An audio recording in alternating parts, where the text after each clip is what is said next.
Erowid note: the dose described in this report is very high, potentially beyond Erowid's heavy range, and could pose serious health risks or result in unwanted, extreme effects. Sometimes extremely high doses reported are errors rather than actual doses used. Day 1. It was a hot day in the very middle of July. I had just arrived home with a whole weekend stretched out before me in the company of one of my dearest friends and a frequent partner in crimes against sanity. He will be referred to as Jay. My other recurring comrade in these ventures, who I also lived with, was away for the weekend, as were my other roommates, leaving us the entire house to ourselves to see how we could painfully contort our minds. In the fridge I had been nursing a small vial of diethyl ether for the past several months. It was pure lab grade, as I had swiped it from my organic chemistry lab. The summer was ending and I would soon reach a hiatus in my explorations. I was desperate to round the month out with some final experiments I never had the time to do before. The ether I had postponed for a while after reading that the smell lingers on the user for quite some time after. I had nothing to do the next few days except for more drugs, so I figured it was now or never. Another drug to add to the list, another little point of prestige on the internet, another novel experience to brag about at parties. What was I to lose? I emptied the vial into a plastic Ziploc bag and stationed myself in a bathroom with a fan. I was originally going to indulge outside, but declined due to the intense summer heat, which I feared would evaporate all the ether and allow it to slip by me before I could wrangle it into my respiratory tract. Jay came into the bathroom to witness the grim spectacle of me sitting on the floor, leaning against the toilet, and inhaling vigorously from a Ziploc bag. The smell was off-putting to him however and he ducked out. So I was left alone, pummeled by Cody 9 playing unceremoniously off my phone, the rigid edges of the open bag wrapped around my face. Each breath was vibrantly bitter. It was not the sort of sharp and sudden acridity that makes one instantly recoil and hack and cough, rather it was a smooth poisoning that slipped down my throat like a snake covered in gasoline. It was at once sweet and repulsive, meek yet fiercely adverse to anything a person should expect to inhale without consequence. As I drew my face away for some fresh air I realized it was nowhere to be found. The ether had made a home in my face and did not seem intent on dislodging anytime soon. It squatted in my respiratory passages, tainting every breath I took with its illustrious odor. The cognitive effects were lost in the sensory cornucopia: slight head buzz, slight feeling of dissociation, slight numbness in my fingertips. All very slight. It was like being buzzed. I left the bathroom to air out the fumes and smoked a pre-rolled joint in an attempt to stir the lingering dust of the experience. Not much arose from this, with the overwhelming acrid flavor of the ether capped stubbornly in my mouth. After about half an hour had passed, this was all that remained of the chemical. It seemed to have evacuated my nervous system and was content to be an irritating presence upon my senses. So much for that experience. It was still early in the afternoon and we had the entire house to ourselves until the next day. On to the next stage of debauchery. We decided we were going to go heavy on dissociatives in full view of the voyeuristic sun for once. Dissociatives had historically for us only been taken at nighttime, when we could shelter from our experiences in the darkness or rather let the experiences loose like a dog off of a leash, free to run their course in the fields of our minds. We figured it would be interesting in the daylight, the experience stunned from us in the shock of the sunlight, and us stunned from the experience. I decided to bestow upon him the combination of 3 MEO PCE and 3 MEO PCP, a path I had tread a few times before, a combination that lent itself to an intense, stormy, and unrelenting experience, suitable for the experienced dissociative traveler who wanted to swim deeper than they were used to. As for me, I chose Memantine as my poison. 200 milligrams of it this time, a very hefty dose by most standards. My last foray with Memantine was 150 milligrams, and this proved to be an intense experience that dragged on for 3 days.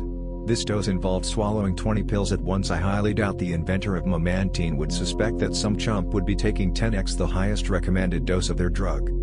These doses did not occur concurrently. Memantine has a notoriously long come-up, similar to any marathon hallucinogen like the Dox series, AMT, and 2CP. Jay took his dose when I was a solid 2 hours into my experience. The come-up was sterile and nondescript, typical for Memantine. Upon peaking, we turned the lights off, the room bathed in the gray sunlight as it filtered through our thin blinds. We both soon found ourselves up to our necks in the dissociative flood, with movement proving more difficult by the minute. We both managed to take a hit of weed from the gravity bomb to really maximize our peak before indulging in our desired activity. Sitting on the couches curled into balls with our eyes closed listening to music. Honestly, we could have just done this at night, it really made no difference. Nevertheless, the two of us were entirely incapacitated and content in the safety of knowing we would not be disturbed for the duration of this experience. Both of us were sinking into our respective holes, being consumed by the battering of sound waves, the gentle teeth of the music chewing us up from all sides, that filtered gray light of the sun disintegrating and cascading onto our catatonic bodies.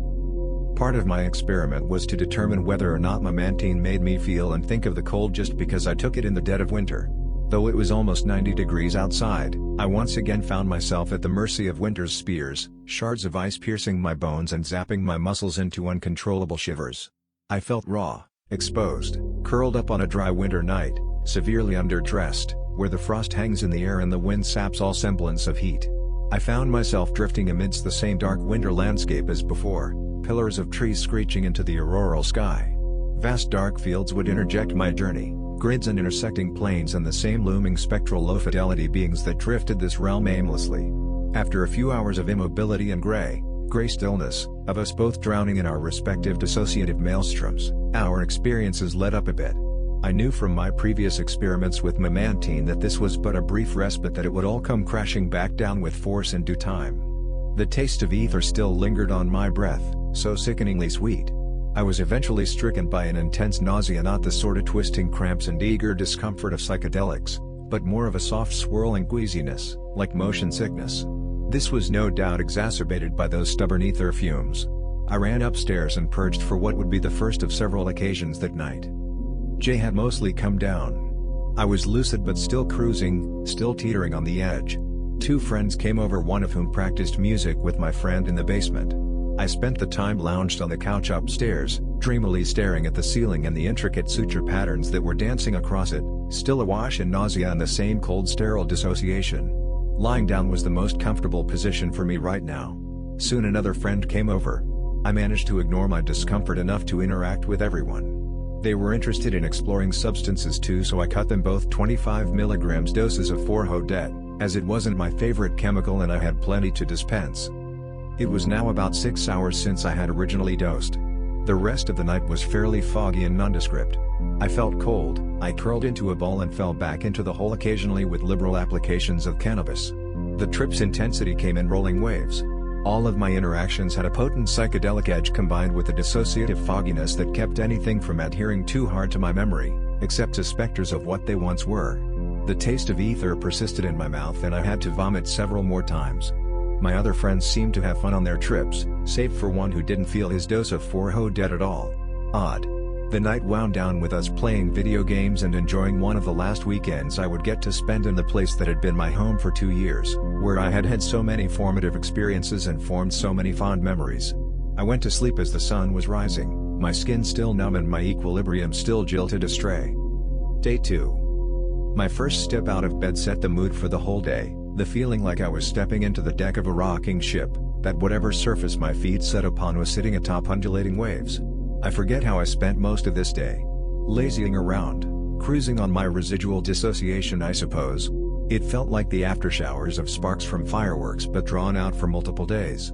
Each crackle was a synapse going silent as the same dissociative chills crawled across my skin. I had originally planned on stacking psychedelics onto my Memantine trip. I figured it would make for an interesting combination, especially considering that my baseline state right now was just raw chemical dissociation. I decided to go with my habit of mixing up a party pill, some absurd, carefully chosen concoction of chemicals. This cocktail was 25 mg 2C-C, 18 mg 4-HOME-EPT, 10 mg 4-HOMET, 12 mg 3-MEO PCE and 75 micrograms LSD combined into a single cellulose capsule. The different crystalline layers of different colors and consistencies made for a pleasing confectionery. The partial tab of LSD jammed unceremoniously into the pile. Jay decided to go for a trip too, something shorter. He opted for 4-HODET. I'm not sure what the plan was for the next few hours, the same lazing around? Who knows? I was just going to occupy the soft spaces downstairs with him. Such was the plan. What really happened though? On the couch I sat unsuspecting I had just cast the die into a divine fire, entrusted my concoction of spells to the belly of the earth and turned my back to its cacophonous prismatic fire as it screamed into the darkening sky. From that womb of jagged dissociative stillness, of cold towering spires and the paleness of death was birthed a Colossus, its thunderous gaze like black steel trusses cast across the gray sky. It crept from its birthplace, it lumbered towards its unsuspecting summoner, it heaved and dragged itself, ruining the earth behind it, ruining time before it, its essence drifting along like creek froth caught in a riffle. Breathing, heaving, it extended a single blocky discordant appendage towards me, tapped me on the shoulder. By now I realized I had been fully drenched by its shadow. I think I have to go upstairs. The Colossus, the Colossi, the Colossal, whatever they are, unclear in number, unclear in form, unclear in collectivity, they and it ushered me up the stairs, looming spectral sentinels with ritual smog a veil over their eyes. The Colossus wailed at me for hours, scrubbing my memory mostly clean the way one would scrape the fat from bone. Their shouts were nothing to the kaleidoscopic zenith spiraling above them, looming, always one thing looming over another, all gray, all lacework of intricate vessels and conduits cast in cold concrete relief. The great sky above, those upper waters of the firmament were a testament to an even greater screaming, something deafening, something bigger. Golden mycelia from the twisted infected world above seized me and the Colossus rose to meet me at eye level, its gaze vivisecting me and casting my neurons aside like bycatch, cleaning and gutting me before the even greater beyond could taste me.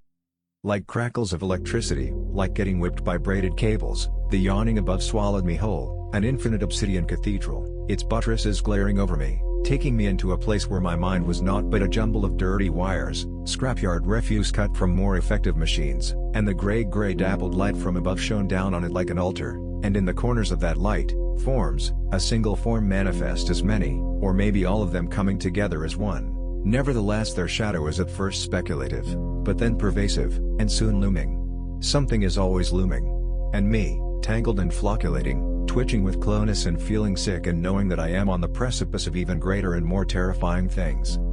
And I think about how much deeper this can go, about what unknown beyond lies beyond this beyond, about how notions of knowing and unknowing would not exist in the further beyond, as the concept of even existing would be a foreign theorem to the other beyonds. I felt ensnared in rusty shredded wires, writhing on cold concrete, muck and refuse about me as the glistening rains danced on prismatic puddles catching neon lights somewhere out of view. I do not know where these wires went or where they came from, but they were always tightening, always pulling me somewhere. Eventually I reached the point where memory, along with existence, being, knowing, breathing and feeling were dismissed as foreign ideals, outlanders to be locked out from the bunker of this, of pure thought, of a mind left to deplete itself of all those trivialities, grow deep in its chamber alone and untouched and unbothered, allowed to flourish in the pitch darkness, not the darkness of light obscured or denied from those who seek it, simply the darkness from the total absence of light, the denial of it as a concept. This young sprout, it truly had to grow as pure as it could desire. In this not darkness, in this not being, I was invited to have an audience with the growth, having been appropriately stripped of every fundamental of my being. A bare nervous system now before the growth, it asked me to peer into what I could see, here where light and dark did not even exist. I saw chaos, the Sisyphean cognition of fever dreams, of things going where they don't and shouldn't, of non-things going where the things go and should, but most horrifyingly, it kept going, beckoning deeper, a minute cavity with golden tendrils, but I could not. This could not go further, but perhaps I would be truly lost. What would I come back to after this? I destroyed the familiar world. Would I be able to adapt again? The consistent explosions of gridded color around me seemed to speak otherwise. And yet there was grounding in delusions, the clawing of tangled and incomprehensible conspiracies based in a very material reality at the edges of my being, ideas of mind control, of other entities intruding on my autonomy at its very core, of my mind being the plaything of powers beyond my comprehension. When some functionality came about me, I did some cursory reading into Memantine, and some dubious readings into its pharmacological profile had me call in an abortion of the mission due to serious concerns of neurotoxicity and pervasive cognitive effects.